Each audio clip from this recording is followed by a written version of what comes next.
कश्मीर पहलगाम आतंकी हमले में लगभग 25 से ज्यादा लोगों की मौत हुई है।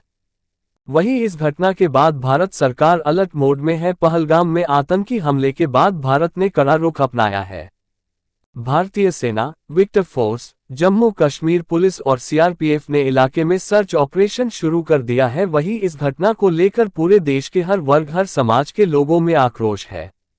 वहीं आज प्रयागराज का व्यापारी समाज भी एकजुट होकर चौक स्थित ऐतिहासिक नीम के पेड़ के नीचे पहले अमर शहीदों को श्रद्धांजलि दी, उसके बाद कैंडी जलाकर संकल्प लिया कि जिस तरह से आतंकवादियों ने इतनी बड़ी घटना को अंजाम दिया है, संकल्प लेते हैं कि इस तरह हमारे देश के प्रधानमंत्री भी उनको सजा देने का काम करें। महापौर गणेश केसरवानी के नेतृत्व में कैंडल मार्च पुराने शहर में निकाली गई। साथ ही देशवासियों से अपील करते हुए कहा कि जातिवादी छोड़कर एकजुट होकर लड़ना है। सरकार से अपील की है कि आतंकवाद का सफाया हो।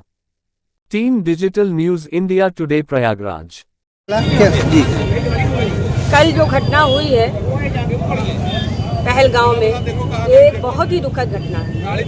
हम सभी लोग दुखद घटना से बहुत ही समझ लीजिए इतना दुखी हैं कि हम लोग इसका व्याख्यान नहीं कर सकते हैं। उसी उपलक्ष्य में हम लोग उनको श्रद्धांजलि देने के लिए यहाँ पे सभी लोग एकत्रित हुए और एक कैंडल मार्च के द्वारा उनको हम लोग ने एक सच्ची श्रद्धांजलि रखी। कहाँ से कैंडल मार्च जुटा, कहाँ समाप्त हुआ?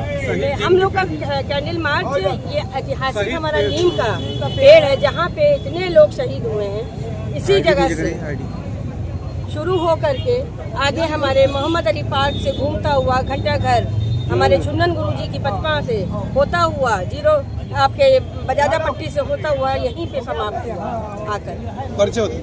मैं सुनीता चोपड़ा, क्षेत्रीय पार्षद। देखिए, कल एक दर्दनाक घटना देवभूमि जम्मू कश्मीर पहलगाम में हुई है, जिसमें आतंकवादियों ने धर्म पूछ करके 26 पर्यटकों को भून डाला। निश्चित रूप से यह उस मानसिकता का परिचायक है जिस मानसिकता ने गुरु अर्जुन देव को बालुओं में भूंज दिया। गुरु गोविंद सिंह के 4 वीर साहिबजादों की हत्या कर दी, उन्हें दीवारों में चुनवा दिया, उनके सर कलम कर दिए। आज उसी मानसिकता का परिचय एक बार पुनः भारत की भूमि पर जम्मू कश्मीर के अंदर पहलगाम के अंदर उन आतंकवादियों ने किया है। पूरे देश के अंदर एक जबरदस्त आक्रोश है। पूरी दुनिया इस घटना की निंदा कर रही है। भारत भी जो पूरे दुनिया के अस्तित्व को स्वीकार करता है, इसके बावजूद उसके ऊपर इस प्रकार की कायरतापूर्ण घटना कहीं न कहीं भारत के प्रत्येक नागरिकों के अंतर्मन को हिलाने का कार्य किया। समाज के अंदर भी जबरदस्त आक्रोश है और सबकी एक चाह है। पूरा देश और दुनिया इस बात को चाहता है कि इन आतंकवादियों का सफाया हो, और ये आतंकवादी तभी उनकी सफाई होगी जब इस आतंकवादी विचारधारा की सफाई होगी। ये आतंकवादी बनते कहाँ से? ये आतंकवादियों की विचारधारा क्या है? आवश्यकता पूरी दुनिया की है। इस प्रकार के जो विचारधारा के लोग हैं, उनके विचार के फन को कुचला जाए ताकि इस प्रकार के निर्दोषों की हत्या न हो। और आज प्रयागराज के नागरिकों के द्वारा यह ऐतिहासिक नीम का पेड़, जहाँ पर अंग्रेजों से लड़ते हुए कई हमारे अमर शहीद बलिदान हुए थे, आज वहीं से हम सब लोग यह प्रेरणा लेकर के समाज को से यह आग्रह करना चाहते हैं, इन आतंकवादियों का संरक्षण करने वाले राजनीतिक दलों की भी पहचान करें और उनको भी जब तक समाप्त नहीं करेंगे तब तक देश के अंदर से इस प्रकार की आतंकवादी घटनाएं नहीं रुकेंगी।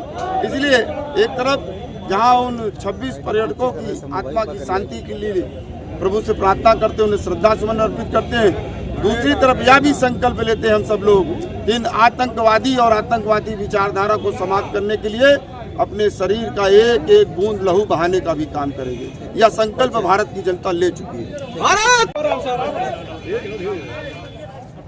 पाकिस्तान मुर्दाबाद।